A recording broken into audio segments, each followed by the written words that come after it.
जय सिया राम। कैसे हैं आप सभी लोग? आपको पता है आज से श्राद्ध पक्ष शुरू हो गए हैं और आज से अपने पूर्वजों को सभी लोग जल देंगे और आज से श्राद्ध होना और भी कार्य हैं जो अपने पूर्वजों के लिए लोग करते हैं। तो कई नास्तिक लोगों का और कई जो धर्म विरोधी हैं उनका भी कहना होता है कि ऐसा कुछ नहीं होता, ब्राह्मणों द्वारा प्रतिपक्ष यह सब ढोंग धतूरा किया गया है और यह सब अपने जीवन स्वास्थ्य के लिए ब्राह्मण लोग करते हैं। ऐसा भी यह कुछ भी नहीं है और लिखा हुआ है, सब प्रमाणित है कि श्राद्ध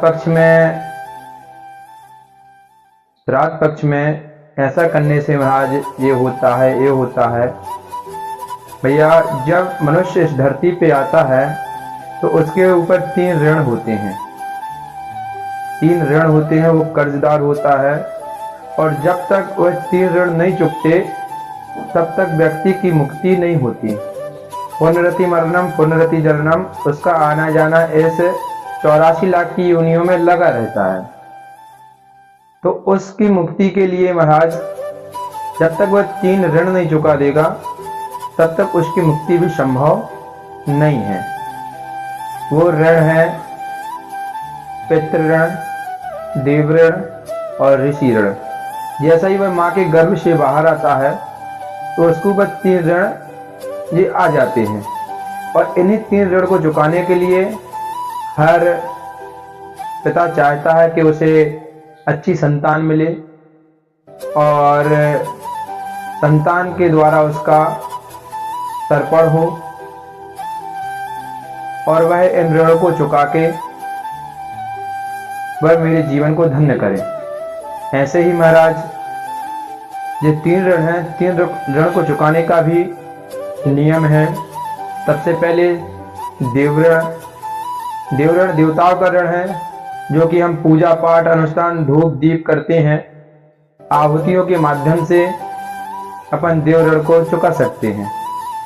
दूसरा महाराज ऋषि ऋण। तो ऋषि ऋण को चुकाने का महाराज उपाय है कि अपन ब्राह्मणों, साधु संतों, भक्तों को जो प्रसाद खिलाते हैं, भोज कराते हैं, उसके माध्यम से ऋषि ऋण चुक जाता है। अब बचा महाराज पितृ ऋण।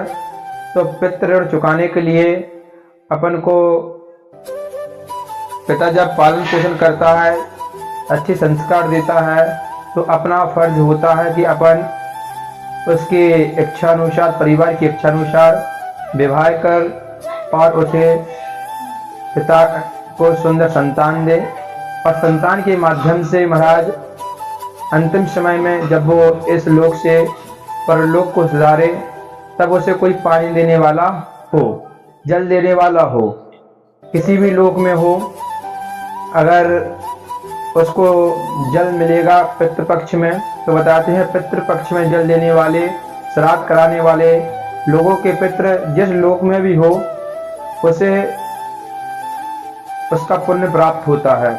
कई बार लोग कहते हैं महाराज कि महाराज हमारा ये गड़बड़ चल रहा, फलाना समाज ठीक नहीं है, ये सही नहीं है, पितृ रूठ गए हैं। तो भैया ये सब सही बात है, ये कोई बातों की बात नहीं है, सत्य वचन है कि पितृ दोष भी लगता है और पितृ रुष्ट भी होते हैं। तो पितृ रुष्ट इसलिए होते हैं क्योंकि आप उनका समय के अनुसार उनका तर्पण नहीं करते, उनको जल नहीं दे पाते और उनको पिंडदान नहीं करवा पाते। भैया हर चीज की मान्यता है, कोई भी आडंबर नहीं है।